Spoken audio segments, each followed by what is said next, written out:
Bonjour et bienvenue dans La Traversée, le podcast pour prendre des décisions saines et justes, réservé aux entrepreneurs et aux dirigeants qui sont prêts à se mouiller.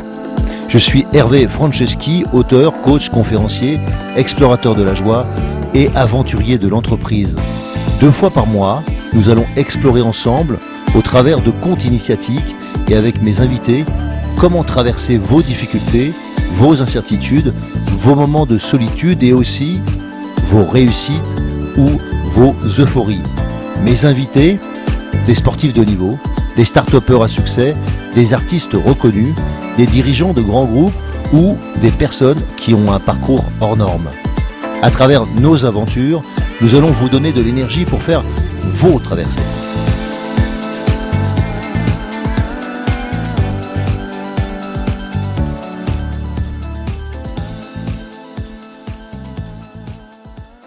Bonjour, je suis très heureux de vous retrouver dans La Traversée et aujourd'hui, j'ai la chance d'avoir Josette Khalifa.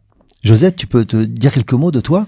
Oui, la joie est partagée, hein, voilà, parce que tu sais Hervé combien je vais pouvoir dire d'affection, vraiment, pour toi, parce que tu fais partie de ces gens qui ont ponctué mon chemin et qui m'ont permis d'arriver à là où j'en suis aujourd'hui. Et je pense que c'est pas fini. Bien sûr, c'est pas fini. On a encore un bout de route à faire. Bien sûr. Ensemble. On n'est pas pressé, non ? On n'est pas pressé, pas du tout. Voilà. Alors, si tu nous parlais un peu de qu'est-ce qui t'anime en ce moment ou qu'est-ce qui t'anime profondément au fond de toi ? Alors, ce qui m'a toujours animée, c'est cette conviction que la vie, pouvait être que cadeau. Et que tous les obstacles que je rencontrais, et j'en ai rencontré pas mal,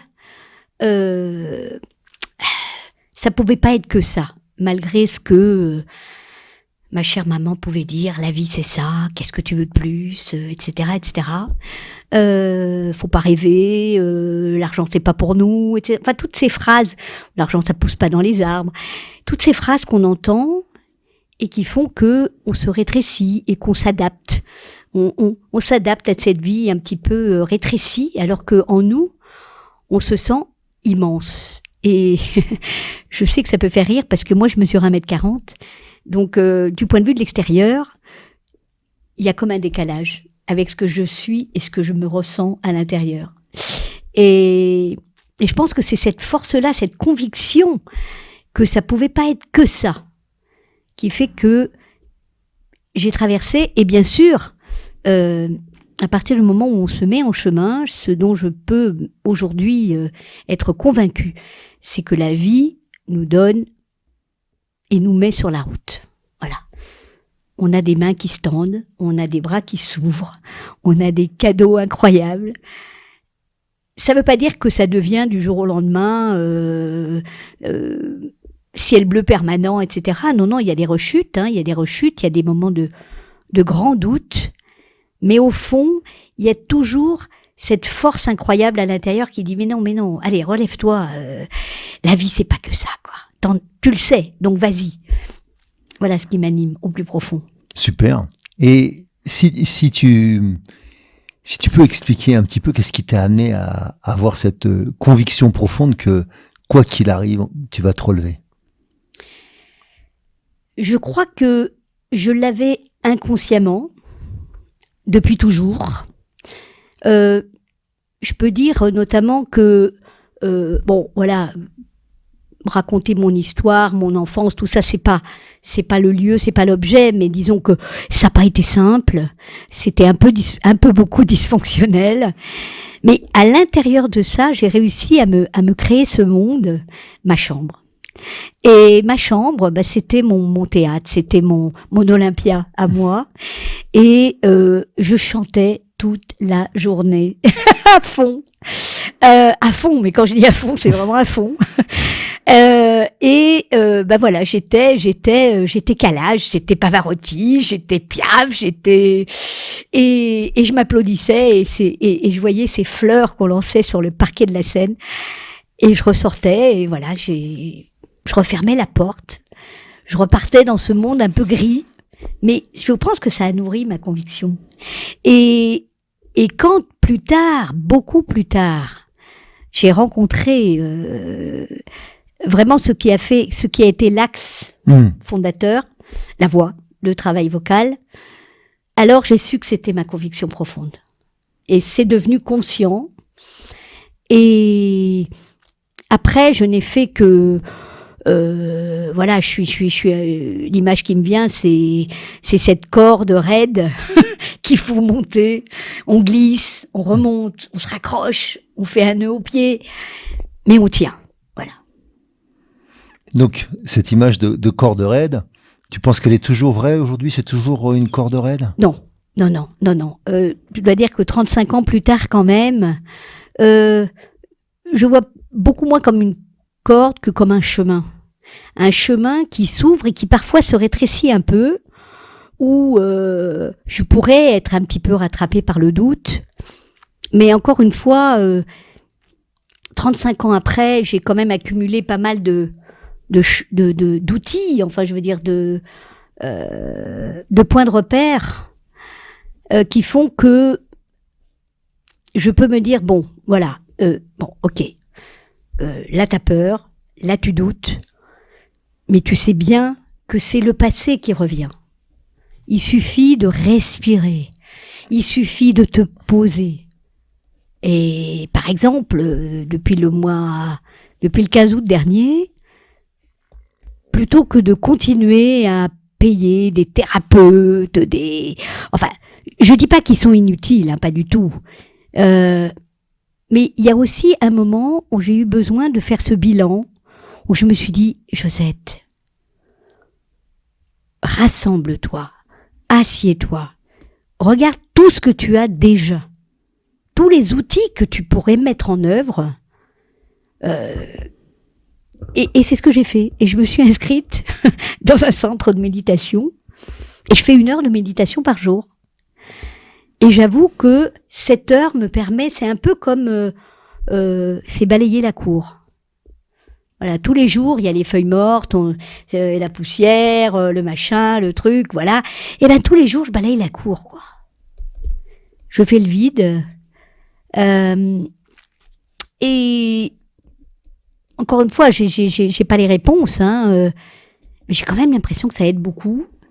Et quand je me mets sur mes projets, même si j'en ai mis beaucoup trop en route, mais ça c'est mon côté hyperactif que j'assume aujourd'hui, en me disant bah oui t'es comme ça, donc c'est pas la peine de faire semblant et puis après ça tu t'ennuies, tu tournes en rond, tu regardes la télé, vas-y fais ce que t'as envie, c'est beaucoup mais c'est pas grave. Et donc j'ai tout lancé en même temps, pas mal de choses en tout cas, et c'est aussi ça, c'est d'avoir des projets, c'est-à-dire que d'avoir des projets c'est un peu comme se projeter à partir de maintenant dans un futur que je connais pas.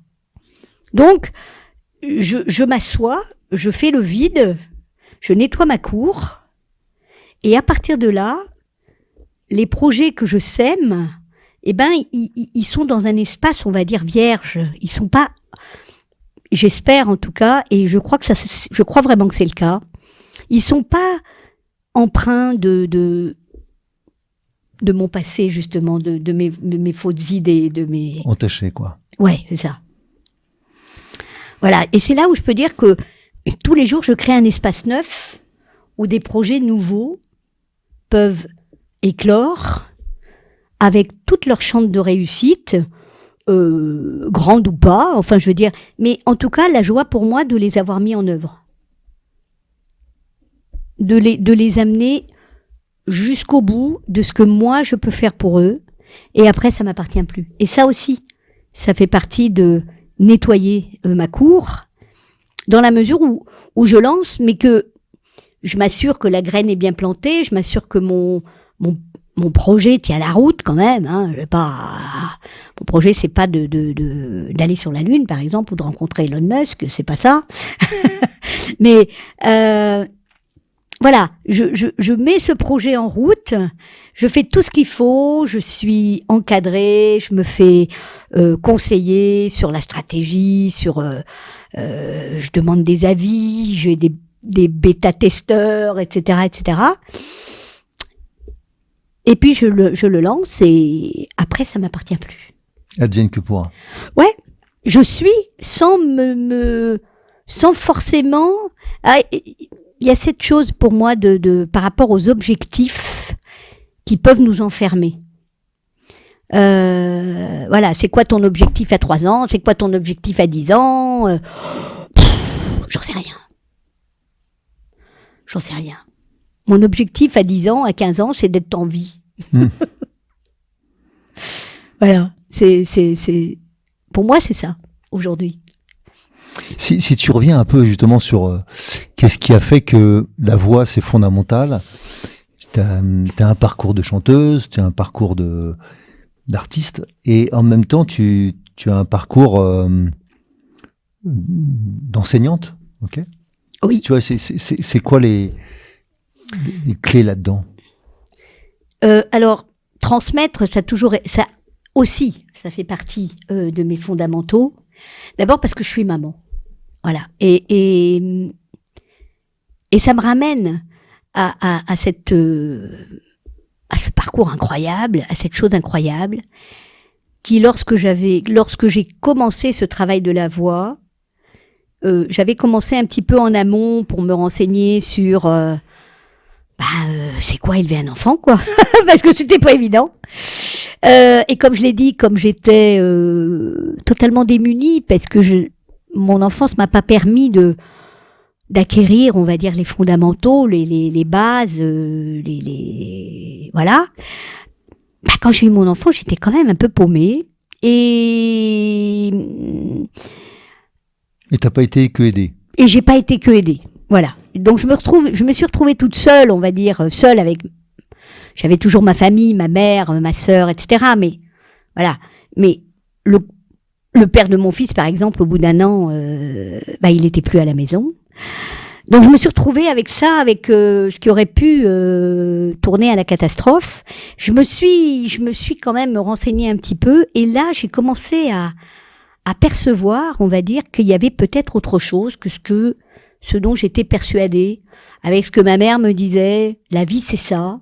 Tu vois, regarde, ton père et moi, on a eu des enfants. Ouais, mais bon, d'accord. Ok. Je trouvais pas que c'était l'exemple optimal. Donc, j'ai découvert des sociothérapeutes, Carl Rogers, qui parlait de cette fameuse écoute active, qui parlait de l'enfant est une personne, qui parlait justement de cette autorité verticale du parent sur l'enfant qui, au fond, n'existe pas. Voilà. Et je sais pas, ça a remué des tas de choses, et je me suis dit, mais je veux pas ça pour mon fils, quoi. Bon, je veux pas ça. Je sais pas comment faire, mais je veux pas ça. Et j'ai commencé à nourrir ça, et j'ai rencontré le travail de la voix, et ma conviction s'est fait de plus en plus forte. Et quand mon fils a eu 10 ans, j'ai su que il me fallait du temps pour me reconstruire, pour redevenir moi, finalement, pour nettoyer toutes ces charges mentales que j'avais accumulées. Et ça m'a amené à me séparer de mon enfant et à le confier à une famille d'accueil. Alors, je dis pas que c'est le modèle à suivre, surtout pas. Mais disons qu'aujourd'hui, encore une fois, 35 ans plus tard, mon fils a 45 ans, je crois que j'ai gagné. Je crois que le lien est définitivement lié, existant. J'ai beaucoup donné, et c'est ça, transmettre pour moi. C'est-à-dire que, en même temps que je me construisais, et parce que j'ai rencontré cette famille quand même extraordinaire qui m'a dit, écoute, nous on peut t'aider, si tu veux, on prend Mathieu avec nous, et tu viens quand tu veux, t'es toujours la bienvenue, voilà. Et c'est ce que j'ai fait pendant 20 ans. Je suis allée un week-end par mois en Hollande, parce que c'était une famille hollandaise en plus. C'était quand même pas banal. C'est ce que la vie m'a donné. Donc, j'ai pris. Voilà, parce qu'il y a un moment donné, et là encore, c'est 35 ans plus tard, c'est toujours vrai, accepter ce que la vie nous donne et se positionner, quoi. Qui je suis dans cette situation, et de continuer, quoi, de jamais douter, de jamais... évidemment que la route n'a pas toujours été droite. Il y a plein de chemins de traverse, il y a plein de fois où ça a été très dur. Les week-ends où je rentrais dans le train et que je m'effondrais en larmes parce que j'avais vu mon fils un quart d'heure pendant un week-end. Est-ce que voilà. Et aujourd'hui, quand même, c'est maman, je t'aime. C'est maman. Au mois d'août dernier, c'est maman, mais tu sais très bien que t'es toujours la bienvenue et que je fasse un aller-retour à Toulon parce qu'il était à Toulon. Voilà, et qu'on a passé 6 heures ensemble, absolument extraordinaire. Voilà, c'est tous ces échanges et toujours cette transmission.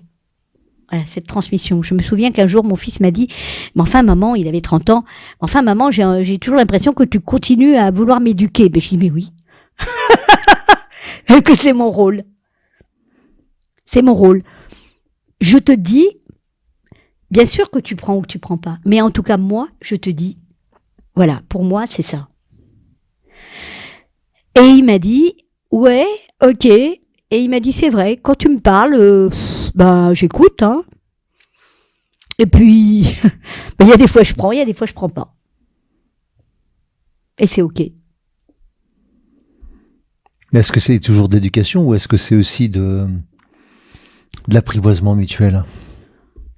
Je crois que c'est un peu les deux, mais en tous les cas, l'éducation, non, parce que c'est pas moi qui ai éduqué mon fils. Ça, c'est quelque chose dont j'ai conscience. Éduquer, pour moi, c'est vraiment donner les règles, donner le cadre, assurer la sécurité de l'enfant, lui donner de l'amour, bien sûr. Et j'ai eu cette chance que cette famille a pu donner tout ça à mon fils. Donc c'est elle qui a éduqué mon fils. Moi, j'étais un peu à côté, mais j'étais quand même la maman. Mathieu m'a toujours appelée maman, alors qu'il appelait Désirée maman aussi. Donc il avait 2 mamans.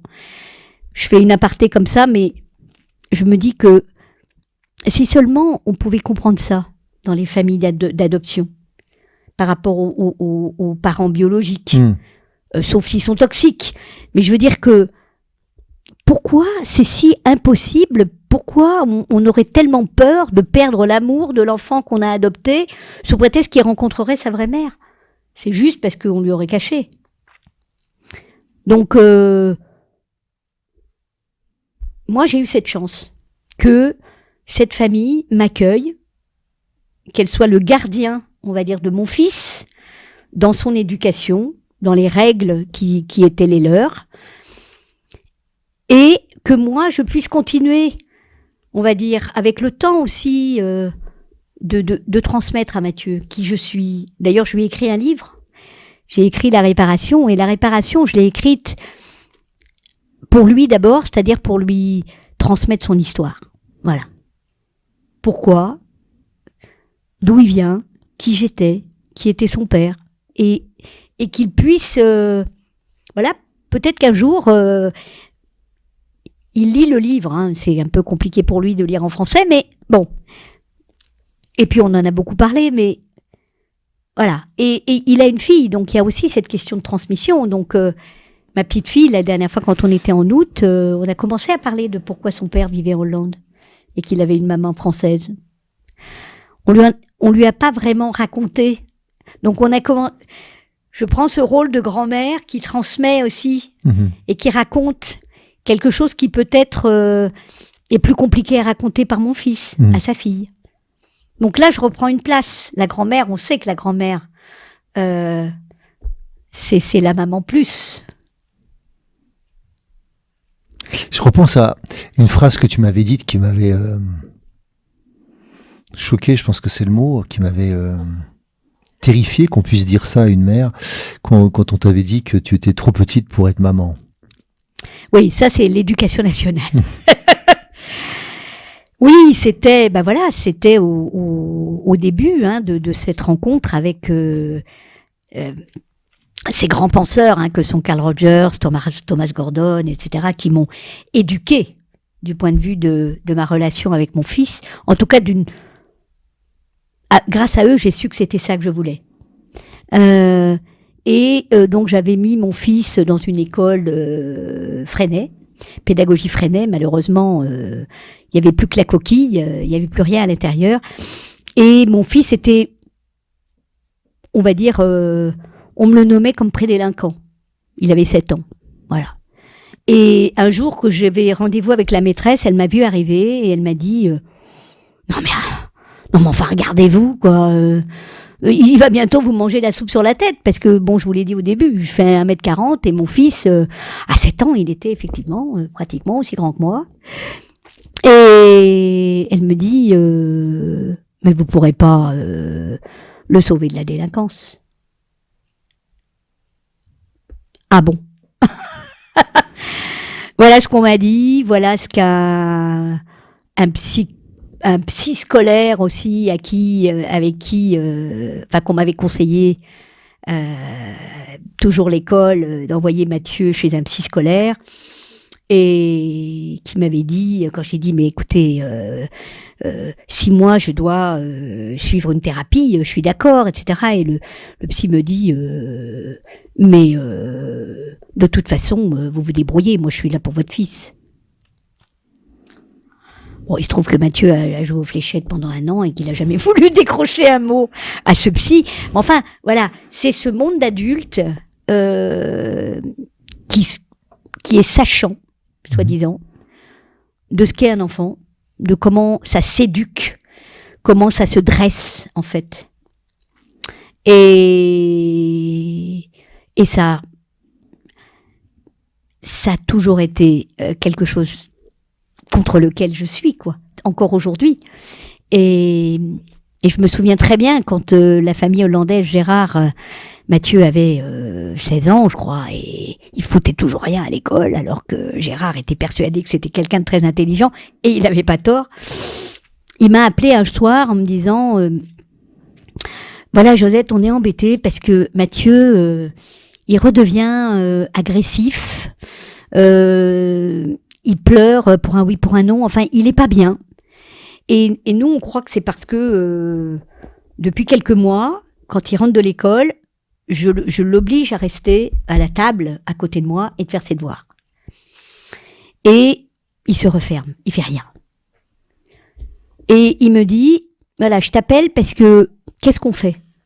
Est-ce que je continue et on va peut-être le casser, ou est-ce que j'abandonne ? Et je lui ai dit, on abandonne. Mathieu n'a pas passé son bac, il a rendu sa feuille blanche, Gérard était fou de rage. Moi, j'étais quand même un peu perdue, enfin, alors là, pour le coup, le doute, il me vous dire que... Voilà, donc... et il a commencé à bosser chez Carglass, avec les vitres, à remplacer les vitres, voilà. Son rêve, c'était de devenir mécanicien, donc il voulait travailler dans des garages. Et quand il a eu... ouais, il y a maintenant 10-12 ans de ça, il m'a dit « Maman, j'en peux plus, je serai jamais mécanicien ». Je lui ai dit « Non, Mathieu, parce qu'on est dans un monde où si t'as pas de diplôme, on te confiera jamais le titre de mécanicien ». Donc il me dit « J'arrête, je fais une formation ». Ok, tu sais ce que tu vas faire ? Oui, je vais faire au moniteur auto-école. Ok. Alors Mathieu, je vais te payer ta formation, mais je vais te dire une chose. Tu sais que j'ai jamais eu d'argent, mais je te paye ta formation, mais c'est en une fois. Je pourrais pas une deuxième fois. Il m'a dit oui, je sais maman. J'ai dit oui, tu sais Mathieu, une formation, c'est des livres, c'est des devoirs écrits, oui, pas de problème. Il a eu son diplôme du premier coup. Il a été pendant 7 ans son propre patron, puisqu'il a ouvert tout de suite son école de conduite, qui a très très bien marché. Et puis il y a eu le Covid. Et le Covid est arrivé, donc il n'avait plus le droit, bien sûr, d'avoir des élèves dans sa voiture, etc. qu'à cela ne tienne, il a fait des petits boulots de travaux, de peinture, de machin, de trucs.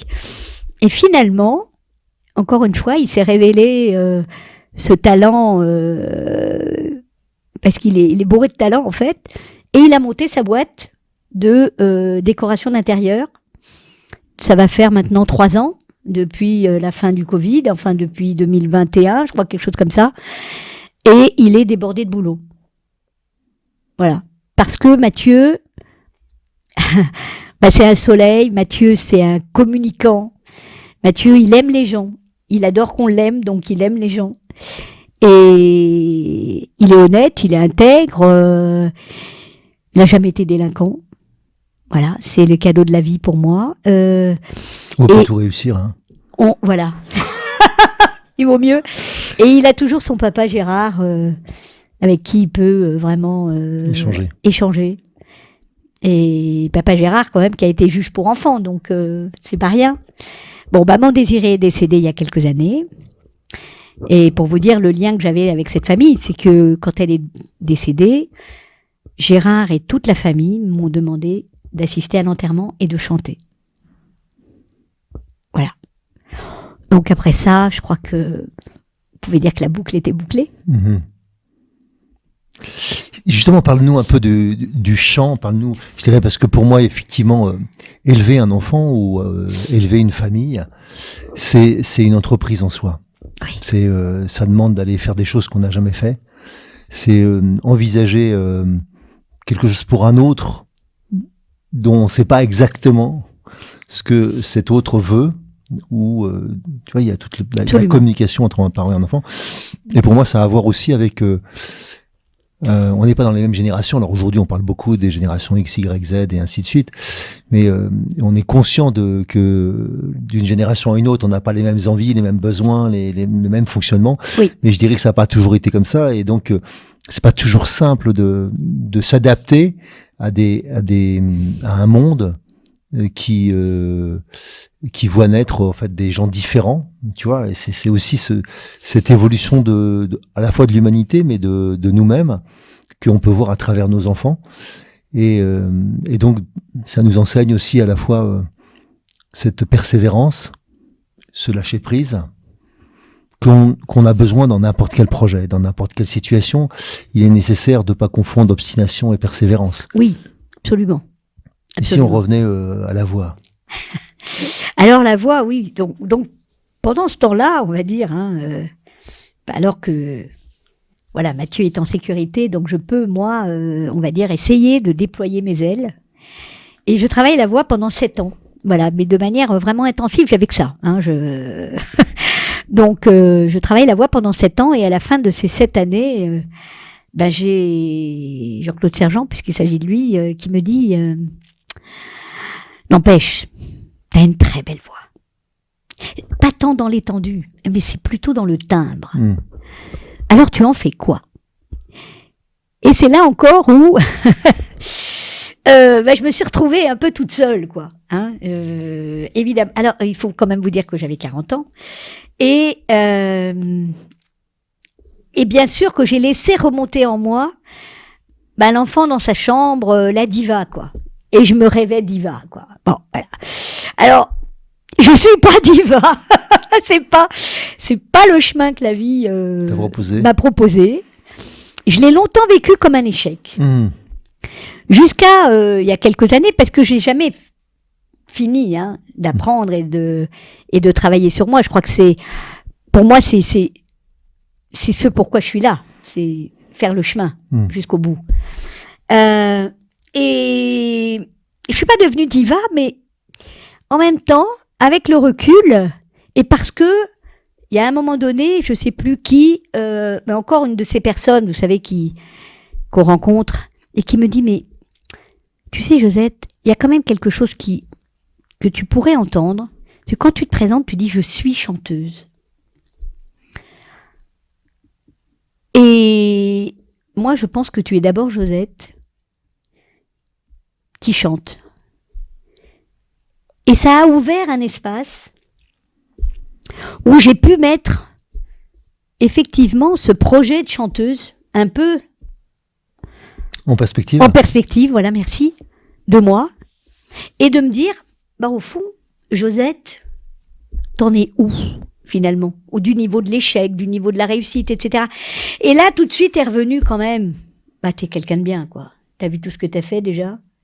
Et il y a des gens comme toi, Hervé, qui ont pu me dire, ce que t'as fait, c'est déjà grand. T'as pas besoin d'en faire plus. Et ça, c'est des phrases comme ça, dans ma vie, qui ont jalonné ma route. Et auxquelles je me réfère aujourd'hui. C'est pas tellement que je suis toujours là, mais je me réfère. Un jour, on t'a dit ça, Josette. Aujourd'hui, si tu le mettais en perspective par rapport à ton projet, par rapport à ce que tu veux faire, c'est toujours là. Donc ça existe.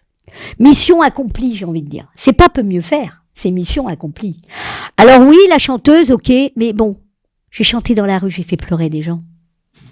J'ai ce monsieur en haute forme, chapeau haute forme et gants, avec sa canne, rue Saint-André-des-Arcs, qui me fait le baise-main en me disant, mademoiselle, vous êtes toute ma jeunesse, merci.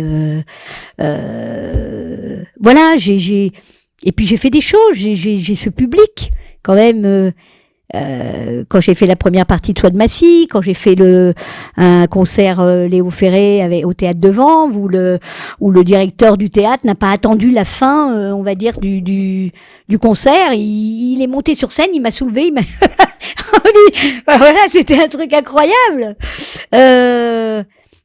J'ai eu Armel Elliot du Figaro, quand même, qui, à la sortie d'un spectacle Ferré à Avignon et en larmes, me dit « Je peux pas vous interroger aujourd'hui, je suis trop sous le coup de l'émotion » et qui me fait une page dans le Figaro le lendemain.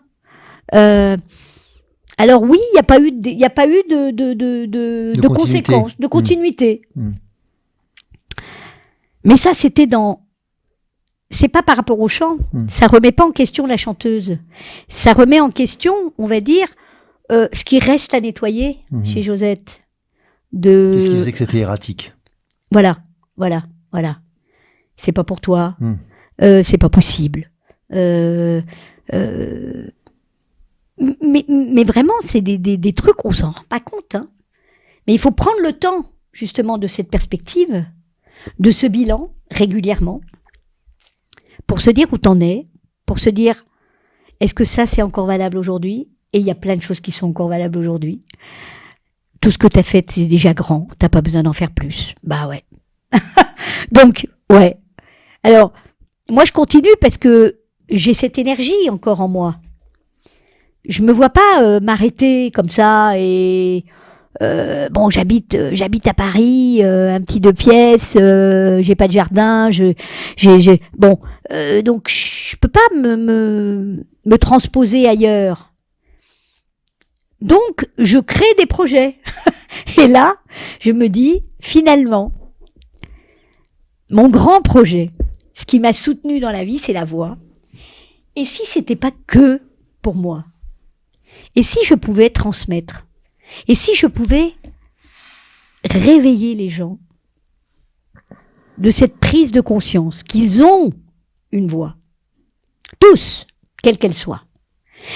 Et que, pour moi, comme j'aime à dire, ça m'a permis, moi c'était concomitant, on m'a dit que j'avais une très belle voix. Bon, peut-être que d'autres, ça sera pas ça, mais en tout cas, moi, ce que j'appelle l'épée magique, tu sais, dans Le Roi Arthur, on a tous au fond de nous, et c'est ça que le travail vocal m'a révélé, on a tous au fond de nous cette épée magique, et on le sait pas.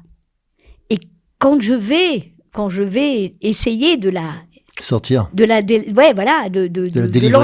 délivrer de son socle, voilà, et je suis le roi Arthur. Et là, voilà, je sais quelle est ma mission, je sais quelle est ma voie VOIE. Et pour moi, la voie, c'est le chemin. La voie VOX, c'est le chemin.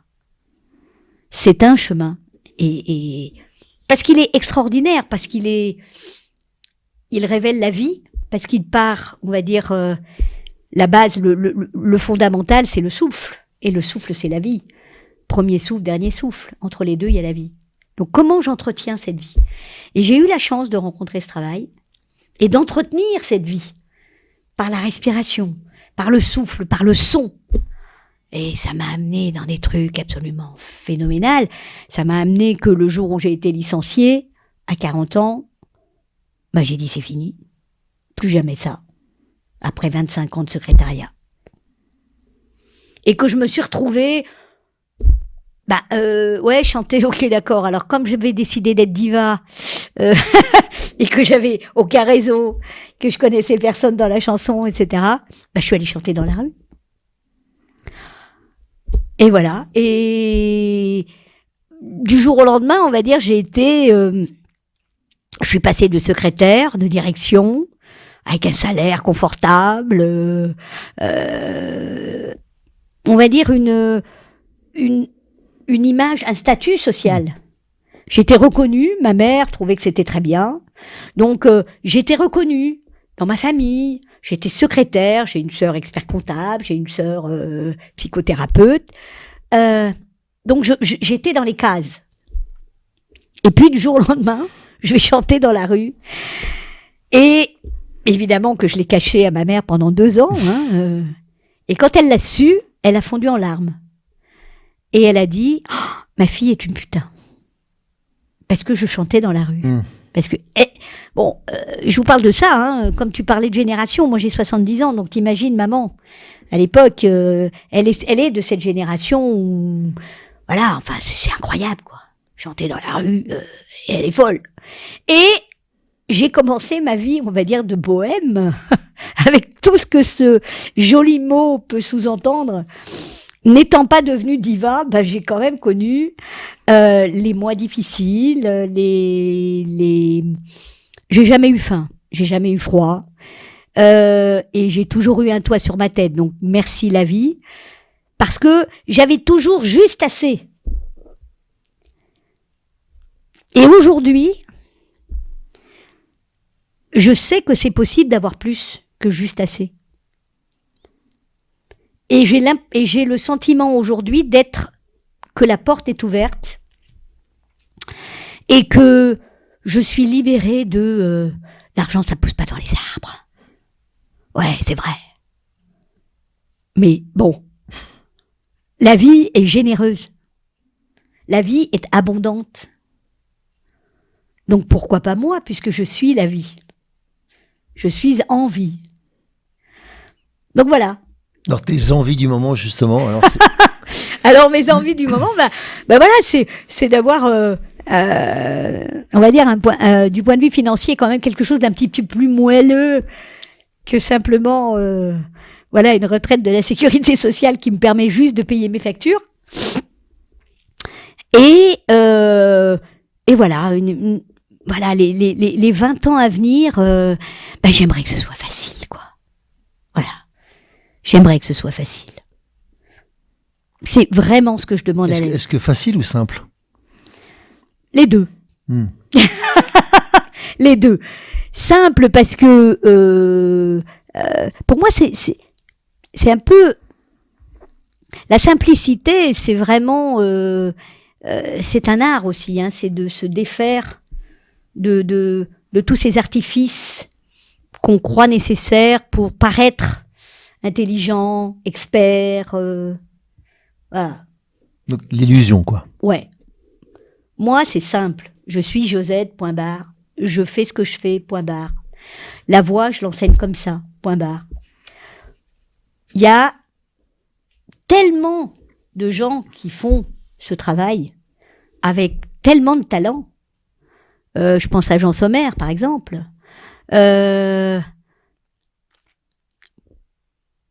Il y en a d'autres, les noms ne viennent pas comme ça, mais Jean, par exemple, Jean, qui pour moi est un ponte dans ce domaine, et qui parle de moi comme il parle de moi, quoi. Voilà. Jean me fait confiance, Jean, je peux dire vraiment, a beaucoup d'estime pour moi. Et quand je sais la relation que toi et moi, en tout cas que moi vis-à-vis de toi, j'entretiens, de cette affection, de cette... je me dis que j'ai de la chance. Et voilà, et quand tu m'as invité encore à cette journée ressources Equi-Coaching, ben voilà, grâce à Hervé, j'ai plus peur des chevaux. Et c'est merveilleux, et j'y vais, et je leur fais des câlins, et ils viennent, et ouais, d'accord, ça marche pas à tous les coups, mais à chaque fois, c'est, voilà. Et les éléphants? Et les éléphants, et Tao. Tao, j'en ai fait la couverture de mon livre. Tao, ouais. Tao, la belle Tao qui m'a permis retrouver sa puissance grâce aux éléphants. Aller à la rencontre de sa puissance grâce aux éléphants, c'était le titre du voyage. Et j'ai été plus qu'à la rencontre de ma propre puissance. J'ai retrouvé mon lien de maternité avec elle. Parce que je lui ai donné à manger, parce que, comme tu nous l'as dit, toucher la langue d'un éléphant, c'est toucher son cœur. Et vraiment, j'ai vécu une relation d'amour, de cœur à cœur avec Tao. Voilà. Donc superbe. Je pense que les éléphants, c'est évidemment une opportunité rare et en même temps tellement, moi je dirais salvatrice. Ah, mais c'est ça qui... Je le vis avec les humains quand je parle de toi, Hervé, quand je parle de gens, quand je vois des gens comme ça, quand même, que moi je mets... pas sur des piédestals, mais quand même, ils sont plus grands que moi, c'est clair. Et que je vois cet animal le dire waouh. Et comment Tao, elle a été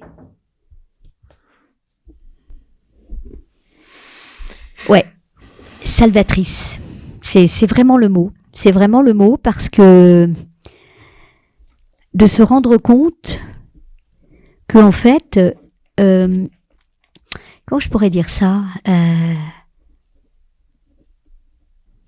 Tao, elle attend rien de nous. Elle est elle. Et moi, si je veux rentrer en contact avec elle, j'ai juste à essayer de me reconnecter justement à... je sais pas si tu appellerais ça de la puissance, mais j'appellerais pas... Je sais pas si c'est comme ça qu'il faut l'appeler, mais je veux dire de... Si, moi j'appelle ça de la puissance. Ouais, c'est-à-dire notre vérité, quoi. Notre être vrai. Dans toute sa simplicité. À nu, quoi. Voilà, je suis cette petite chose. Fragile, petite. Voilà, avec toutes ces cicatrices, ces bosses, etc. Et je vais rencontrer cet animal absolument incroyable qui, elle aussi, a traversé l'enfer. Et on va se connecter. Et je vais la toucher. Et je vais monter sur son dos. Et je vais lui donner à manger. Et on va jouer ensemble. Dans l'eau. Moi, je pense que elle est là, la magie de la vie. Finalement, c'est grâce à des gens comme toi, Hervé, on se rend compte qu'il y a les frontières entre les mondes, elles n'existent pas. Entre les espèces, entre quoi, quand tu parles des mondes? Il y a les espèces, bien sûr, mais je crois qu'il y a les mondes. Visibles et invisibles. Et c'est pour ça que la vie est abondance. C'est parce que si je m'ouvre au-delà du visible, il se passe des choses que je ne peux pas expliquer et qui font partie de l'invisible. Et là, d'un seul coup, je reçois. Et c'est ce que j'ai fait avec Tao. D'un seul coup, j'ai reçu cet élan d'amour où je me suis sentie mère. Alors que, voilà, Mathieu, je sais plus quel âge il avait, mais enfin, il avait peut-être la quarantaine. Et que cette question de ma légitimité, est-ce que je suis légitime? Et quand j'ai posé la question à mon fils, tu sais Mathieu, j'ai besoin de l'entendre. Dis-moi, est-ce que maman, quand tu penses à moi, ça veut dire quelque chose? Et là, il y a eu un blanc. Et il m'a dit, mais maman, mais t'es complètement à côté de la plaque, ça n'a rien à voir. Maman, je t'aime. Voilà. Et ben Tao, c'est ça. Et je me suis reconnectée à ça. Et je vous assure, c'est encore émouvant maintenant de me penser la maman de Mathieu. Je suis sa mère. Ouais. Haut et fort, je suis sa mère. C'est pas une question d'être sa vraie mère. Je suis sa mère. Parce que Désirée aussi, elle a été sa mère. Donc ça, vraiment, je voudrais que vous l'entendiez, les gens là qui m'écoutaient. C'est pas grave. La vraie ou pas la vraie, c'est celle qui a donné de l'amour et c'est celle qui entretient le lien. Et ça, c'était de ma responsabilité. Et je l'ai fait. Et ça, c'est grand. Super. J'aime bien ton sourire, j'aime bien ta candeur avec laquelle tu exprimes tout ça. Moi, ça m'évoque, alors évidemment les souvenirs qu'on a passés ensemble en Thaïlande avec cette éléphante en particulier, mais aussi toute l'expérience du voyage, parce qu'il y a bien d'autres choses que ça dans l'eau. Enfin bref, dans la rivière Kwai, il y avait des grands moments. Oui, oui, quand on a basculé et qu'il y avait l'iguane pas loin. C'est ça. Donc, c'est incroyable. Donc, pas mal d'expériences qui n'étaient pas que drôles sur le moment. Oui, non, qui n'étaient pas que drôles. Il y a eu ce moment où il a fallu rentrer dans l'eau avec la peur qui me tenait au ventre. Enfin, ce que je trouve extraordinaire quand même, c'est que puisqu'on s'arrête au voyage en Thaïlande, j'étais pétrie de toutes ces peurs. Et je sais pas si je repartais en Thaïlande et que j'ai à retraverser à nouveau la rivière Kwai, j'irais peut-être pas en courant. Mais voilà, j'ai gagné du terrain sur ma peur. J'ai gagné du terrain. Pourquoi ? Parce qu'il y a quelqu'un qui était là, qui a été patient. Et ça, c'est de l'éducation. Ça, c'est de l'amour. Ça, c'est de la tendresse. Dont finalement, j'étais tellement amputée pendant trop longtemps. Ça ne veut pas dire... Ma mère, elle a fait ce qu'elle a pu. Encore une fois, je fais le procès de personne. Mais disons que je suis arrivée là, dans cet endroit-là, avec ces gens-là, et qu'il m'a manqué plein de choses. Ou peut-être que j'ai pas su les prendre. Je ne sais pas. Mais toujours est-il que ce qui est merveilleux, c'est que c'est jamais fini, quoi. Et c'est ce que je disais au début, c'est-à-dire que quand on se met en chemin, la vie vous l'amène. Ces secondes chances et ces secondes chances et ces mains tendues et ces flots d'amour finalement, parce qu'il y a que ça, il y a que comme ça que je peux l'exprimer. Quand tu es là en face de moi avec ta main tendue et moi encore accrochée à la branche sur la rive, allez, fais un pas, au moins un, allez, vas-y, allez. Mais ça a pris, je veux dire, et là on revient au rythme de l'enfant. Ça m'a pris des plombes. Si il avait fallu que tu comptes, oui mais bon, allez, t'es pas toute seule. Eh ben, je serai sur la rive. Je serai à la piscine quand j'ai 10 ans. Je suis trop petite pour aller au-delà du bord, pour aller jouer avec les autres qui sont dans le petit bain, même dans le petit bain, puisque à 11 ans, je faisais 1m10. Et que le prof me dit, bah toi, tu attends là, tu restes au bord. Ah. Bah ouais. Parce qu'il y a les autres. Mmh. Et il n'y a jamais la place ou le temps pour moi. À l'époque, c'était ça. Donc, forcément que ça nourrit de la colère. Forcément que ça nourrit de l'injustice. Forcément. Et on grandit avec ça. On grandit avec cette idée que le monde est injuste, que les gens sont méchants, que ceci, que cela. Et on voit ce qu'on croit. Et du coup, les gens sont méchants. Et la vie, c'est dur. Et un jour, ça bascule. Et quand ça bascule, alors on se dit, ah ouais, alors allons à la simplicité. Et là, le cœur s'ouvre et on rencontre Hervé, on rencontre Jean-Claude Sergent, on rencontre Jean Sommer, on rencontre des tas de gens que j'aime encore aujourd'hui, vraiment. Et qui t'ont permis de grandir. Et qui m'ont permis de grandir. Puisque Jean Sommer, par exemple, me dit « Moi, je rêve de t'entendre sur une conférence comment je suis devenue une géante. » Ah bon? Ah ouais, d'accord, je vais oser aller jusque-là. Voilà. Mais comment je suis devenue une géante? Encore une fois, pour en revenir à ce qui a été pour moi cette épée magique, la voix. Et c'est vrai qu'aujourd'hui, je suis dans ce désir de transmission et à grande échelle, on va dire, puisque c'est une formation en ligne que je prépare. Voilà. J'ai enregistré des vidéos, voilà. Et là, le test encore, hein, quand j'ai enregistré, puis après, il faut se voir. Il faut découper, il faut faire des chapitres et tout. Au début, c'était « Ah non, c'est pas possible, je peux pas mettre ça en ligne. » Et puis on revient. Allez, on nettoie la cour, on balaye.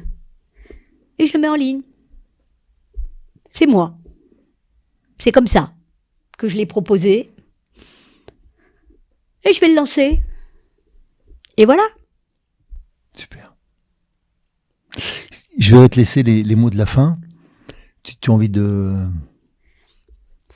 Ben, j'ai envie de dire, quel que soit là où vous en êtes, et si vous êtes en chemin, bravo. Ne doutez jamais que la vie va venir à votre rencontre. Et si vous doutez encore de vous mettre en chemin, mais que ça vous titille, alors faites un pas, un tout petit pas. Et peut-être que vous aurez Hervé qui vous tendra la main. Allez, c'est ça, vas-y. Allez, doucement, ouais, c'est ça, vas-y. Merci. Merci Josette, merci. À très bientôt, on se retrouve sur le débrief. À tout bientôt. Si vous aussi vous vivez une traversée et souhaitez être soutenu pour arriver à bon port, alors embarquons ensemble. Je vous invite à postuler à mon programme d'Ultimate Coaching, un accompagnement personnalisé de haut niveau sur mon site hervéfranceschi.fr/Ultimate Coaching. Ce programme s'adresse aux dirigeants et aux entrepreneurs désireux de se dépasser avec fluidité et simplicité. Par exemple, pour se préparer mentalement comme un sportif de haut niveau, ou bien pour être plus présent à soi et à son corps, ou encore pour développer performance, inclusion et bien-être dans votre entreprise. Et enfin, exploser les plafonds de verre qui vous empêchent d'atteindre votre potentiel. Et bien sûr, si vous aimez ce podcast, favorisez sa diffusion en lui donnant 5 étoiles, j'ai bien dit 5 étoiles, sur Apple Podcast ou votre plateforme de podcast préférée. Et surtout, abonnez-vous pour ne manquer aucun épisode. Dans cette traversée, sortez vos cirés, ça va rincer.